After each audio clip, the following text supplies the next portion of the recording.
Welcome to stove to table. Stove to டேபிளில் இப்போ நம்ம பார்க்க போகிறது ஸ்பானிஷ் ஸ்டைல் சென்னா மசாலா எப்படி பண்ணுறதுங்கிறத பார்க்கலாம் வாங்க.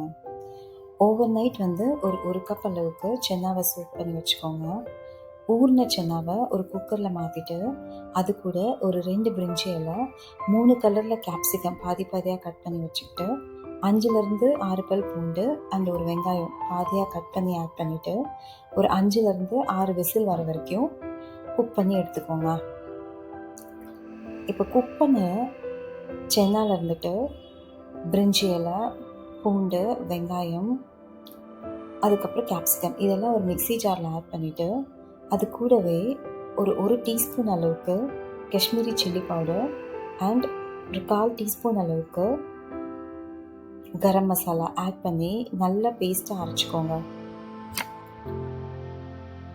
ஸ்டவ் பற்ற வச்சுட்டு அதில் ஒரு கடாய் வச்சுட்டு 2 டீஸ்பூன் அளவுக்கு ஆயில் ஆட் பண்ணிக்கோங்க. ஆயில் நல்லா ஹீட் ஆகட்டும்ட்டு ஒரு வெங்காயம் நல்லா ஃபைன் சாப் பண்ணி அதில் ஆட் பண்ணிக்கோங்க. வெங்காயம் நல்லா சாட்டே ஆகட்டும்ட்டு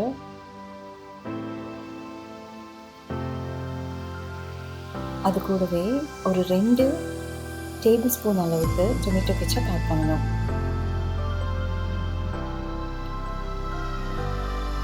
எண்ணெய் நல்லா பிரிஞ்சு வரும்போது இது கூட நம்ம குக் பண்ணி வச்சிருக்க சென்னாவை ஆட் பண்ணிக்கணும்.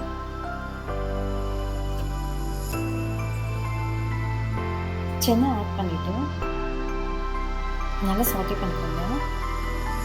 லைட்டாக ஒரு கொதி வரும்போது இதுக்கு தேவையான அளவு உப்பை இது கூட ஆட் பண்ணிக்கோங்க. இப்போ நம்ம அரைச்சி வச்சிருக்க விழுதை இது கூட ஆட் பண்ணிக்கோங்க.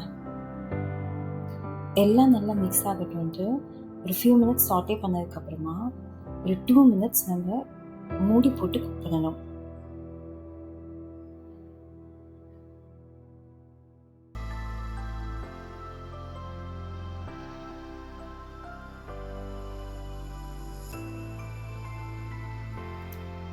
நல்லா எண்ணெய் பிரிஞ்சு வந்திருக்கும் நீங்கள் லிட் ஓப்பன் பண்ணும்போது.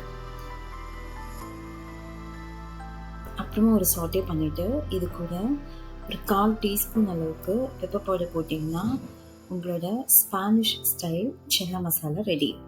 இது ஹாட் சப்பாத்தி, நான், புல்கா எது கூட வேணாலும் வச்சு சாப்பிட்றதுக்கு ஒரு சூப்பரான கிரேவியாக இருக்கும். ஒரு தடவை இந்த மாதிரி சென்னா ட்ரை பண்ணி பாருங்கள். இந்த வீடியோ உங்களுக்கு பிடிச்சிருந்தானா லைக் பண்ணுங்கள், ஷேர் பண்ணுங்கள், கமெண்ட் பண்ணுங்கள் and subscribe to stove to table for more cooking.